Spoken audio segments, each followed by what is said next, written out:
दोस्तों ये वीडियो सिर्फ आपको जागरूक करने के लिए बनाए जाते हैं। ऐसे कोई भी वीडियोस देख के आप खुद के ऊपर कोई भी ट्रीटमेंट का इस्तेमाल ना करें। अगर आपको इस तरीके का या किसी भी तरीके का कोई बीमारी होता है तो एक क्वालिफाइड डॉक्टर को दिखाएं और उनके प्रिस्क्रिप्शन के मुताबिक ही ट्रीटमेंट स्टार्ट करें। सेल्फ मेडिकेशन को ऑलवेज अवॉइड करें। नमस्ते दोस्तों, फेस में ऐसे सफेद कलर के डिस्कलरेशन या सफेद कलर के दाग बहुत कॉमनली हमें होता है। ये एक बहुत ही कॉमन बीमारी है। इस बीमारी को लेके मेरे पास बहुत सारे पेशेंट रेगुलरली आते रहते हैं। अब देखिए, फेस में सफेद दाग होने के बहुत सारे रीजन हो सकते हैं, लेकिन जब भी हमारे शरीर के किसी जगह में हमें सफेद दाग दिखाई देता है तो हम यही डरते हैं कि ये श्वेत रोग या विटिलिगो तो नहीं है। पर अब देखिए, विटिलिगो को नॉर्मली हम जैसे पहचानते हैं या लोगों में देखते हैं या हमारे माइंड में जैसा सेट हुआ है वो ऐसा ही है कि वो दूध की तरह सफेद एक दाग स्किन के बहुत सारे जगहों में होता है। दोस्तों, जब विटिलिगो पहली बार हमारे स्किन के ऊपर स्टार्ट होता है तब इनिशियल स्टेज में वो वैसा दूध की तरह सफेद नहीं रहता है। इनिशियल स्टेज में वो ऐसे ही एक हाइपोपिगमेंटेड या हल्के सफेद रंग का पैच की तरह ही दिखता है। तो उस सिचुएशन में इन बीमारियों से विटिलिगो को अलग करना नेकेड आई में थोड़ा सा मुश्किल हो सकता है, लेकिन हम डर्मेटोलॉजिस्ट बहुत आसानी से ही इन बीमारियों को विटिलिगो से अलग कर सकते हैं, क्योंकि विटिलिगो या श्वेत रोग में कभी भी जहां पे वो सफेद दाग हुआ है उसके ऊपर स्केलिंग नहीं रहता है। लेकिन ये जो बीमारी है इसमें उस सफेद दाग के ऊपर हमेशा स्केलिंग या पपड़ी की तरह निकलता है। तो दोस्तों, ये जो बीमारी है ये श्वेत रोग या विटिलिगो नहीं है। तो क्या है ये बीमारी? देखिए, बहुत से कॉमन लोग इस बीमारी को शिवली या छूली बोलते हैं, लेकिन शिवली या छूली बोलने से हम डॉक्टर्स जिस बीमारी के बारे में सोचते हैं या जिस बीमारी को समझते हैं वो है पिटियडियासिस वर्सिकलर, जिसके बारे में पहले ही मैंने एक वीडियो बनाया है। मैं डिस्क्रिप्शन में उसका लिंक दे दूंगा। आप लोग चाहे तो डिस्क्रिप्शन का जो लिंक है उसको क्लिक करके वो वीडियो जरूर देख लीजिएगा। तो इस बीमारी को हम लोग क्या कहेंगे? इस बीमारी का नाम है सेबोरिक डर्मेटाइटिस। नाम सुन के बिल्कुल घबराइए मत। ये बीमारी बहुत ही कॉमन है और बहुत सारे लोगों को ये बीमारी होता है। इनफैक्ट ये बीमारी इतना कॉमन है कि मुझे भी बचपन में ये बीमारी हुआ है बहुत बार और इसके लिए मुझे डर्मेटोलॉजिस्ट को कंसल्ट करना पड़ा है।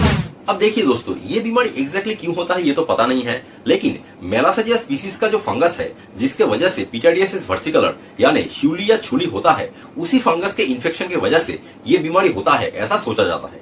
हमारे शरीर के जिन जगहों में सेबेशियस ग्लैंड ज्यादा रहता है, यानी जो ग्लैंड्स ऑयल तैयार करता है वो ग्लैंड ज्यादा रहते हैं, वहां पे इस फंगस के इन्फेक्शन के वजह से एक इम्यून रिएक्शन होता है और उसी इम्यून रिएक्शन के वजह से हमें सेबोरिक डर्मेटाइटिस है ऐसा सोचा जाता है।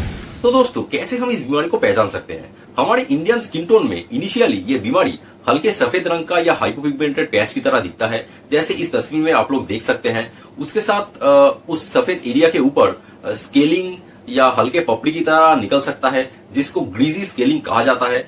उसके साथ एक और चीज आप लोग देख सकते हैं, वो ये है कि इस बीमारी का या इस स्किन लेशन का जो बॉर्डर है वो बॉर्डर बहुत ज्यादा डिस्टिंग्विश नहीं है। मतलब ये जो बॉर्डर है इसको सराउंडिंग जो नॉर्मल स्किन है उससे हम बहुत इजीली डिफरेंशिएट नहीं कर सकते हैं। और जहां पे ये बीमारी होता है वहां पे पेशेंट को थोड़ा बहुत खुजली हो सकता है या कभी कभी बहुत ज्यादा खुजली या बहुत ज्यादा जलन हो सकता है। उसके साथ वहां पे सेकेंडरी बैक्टीरियल इन्फेक्शन हो सकता है, जिस वजह से वहां पे डिस्चार्ज हो सकता है, वहां से पास निकल सकता है और वहां पे बहुत ज्यादा जलन, खुजली या बहुत ज्यादा दर्द भी हो सकता है। इस बीमारी के साथ इन पेशेंट्स में स्कैल्प में डैंड्रफ होने का भी समस्या देखा जाता है, जो कि स्कैल्प पे सेबोरिक डर्मेटाइटिस का ही एक सिम्टम है। अब देखिए, हम लोग पेशेंट्स को समझाने के लिए ऐसा बोलते हैं कि आपके सर में डैंड्रफ है और उसी वजह से ये बीमारी हुआ है, लेकिन डॉक्टरी भाषा में अगर समझाना जाऊं तो यही बोल सकता हूं कि जहां पे सेबेशियस ग्लैंड सबसे ज्यादा रहता है वहां पे ही सेबोरिक डर्मेटाइटिस मोस्ट कॉमनली देखा जाता है। तो हमारे स्कैल्प में ही सेबेशियस ग्लैंड सबसे ज्यादा मात्रा में देखा जाता है, तो वहां पे ही मोस्ट कॉमनली ये सेबोरिक डर्मेटाइटिस बोल के बीमारी होता है। और उसके साथ शरीर के दूसरे जिन जगहों में सेबेशियस ग्लैंड ज्यादा रहता है वहां भी ये बीमारी हो सकता है, उनमें हमारा फेस भी शामिल है। ये जो बीमारी है ये मोस्ट कॉमनली हमारे प्यूबर्टी के टाइम में यानी 12 से 14 साल की उम्र में पहली बार दिखाई देता है या पहली बार स्टार्ट होता है। जिन लोगों को ये बीमारी होने का संभावना ज्यादा रहता है या ससेप्टिबिलिटी ज्यादा रहता है, उनमें उम्र के साथ साथ ये बीमारी बढ़ता है। 40 साल की उम्र तक ये बीमारी अपने पीक पे पहुंचता है और फिर धीरे धीरे इस बीमारी का जो इंटेंसिटी है या सीवियरिटी है वो धीरे धीरे कम होते लगता है। और जब ओल्ड एज में हम लोग पहुंच जाते हैं तब ये बीमारी उतना ज्यादा सीवियरली नहीं होता है या उतना ज्यादा कॉमनली देखा नहीं जाता है, क्योंकि ओल्ड एज में क्या होता है, हमारे जो सेबेशियस ग्लैंड्स है उनका जो सिक्रीशन है वो बहुत ज्यादा कम हो जाता है। तो उस वजह से ओल्ड एज में ये बीमारी उतना कॉमनली नहीं देखा जाता है। अब ये जो तस्वीर मैंने आप लोगों को दिखाया ये एक 14 साल की बच्ची है जो मेरे पास कुछ हफ्तों पहले आई थी और इनको ये जो बीमारी है ये कुछ लास्ट 1-2 महीने से हुआ था।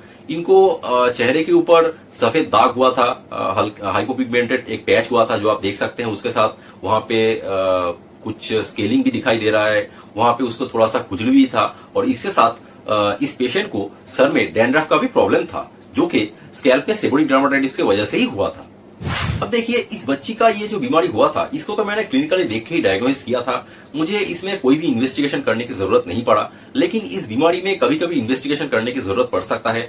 जैसे मैं आप लोगों को एक एग्जांपल देता हूं, जब ये सेबोरिक डर्माटाइटिस बोल के जो बीमारी है ये हमारे पूरे शरीर में फैल जाता है तब उसको एक पर्टिकुलर नाम से बुलाया जाता है जिसे एरिथ्रोडर्मा कहा जाता है। अब ये जो एरिथ्रोडर्मा बोल के बीमारी है ये और भी बहुत सारे कारणों की वजह से हो सकता है, जैसे psoriasis, atopic dermatitis, airborne contact dermatitis, allergic contact dermatitis, इन सब कारणों की वजह से भी हमें एरिथ्रोडर्मा हो सकता है। अब एरिथ्रोडर्मा लेके जब कोई पेशेंट प्रेजेंट करता है तो बाहर से देख के या क्लिनिकली एग्जामिन करके किस वजह से एरिथ्रोडर्मा हुआ है वो हम समझ नहीं पाते हैं। तब सेबोरिक डर्माटाइटिस की वजह से ये एरिथ्रोडर्मा हुआ है या सोरियासिस की वजह से हुआ है या एटोपिक डर्माटाइटिस की वजह से हुआ है या किस वजह से हुआ है वो डिटेक्ट करने के लिए हमें स्किन बायोप्सी करने की जरूरत पड़ता है। तो चलिए दोस्तों आप जानते हैं इसके ट्रीटमेंट के बारे में।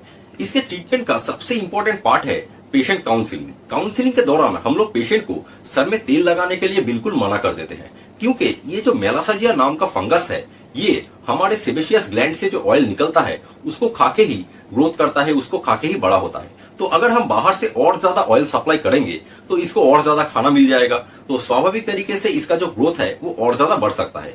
इस वजह से हम लोग इन पेशेंट्स में तेल लगाने के लिए बिल्कुल मना कर देते हैं। उसके साथ स्कैल्प में जो सेबोरिक डर्माटाइटिस है या डैंड्रफ का जो समस्या है उसको ठीक करने के लिए हम लोग कीटोकोनाजोल 2% शैम्पू का इस्तेमाल करते हैं।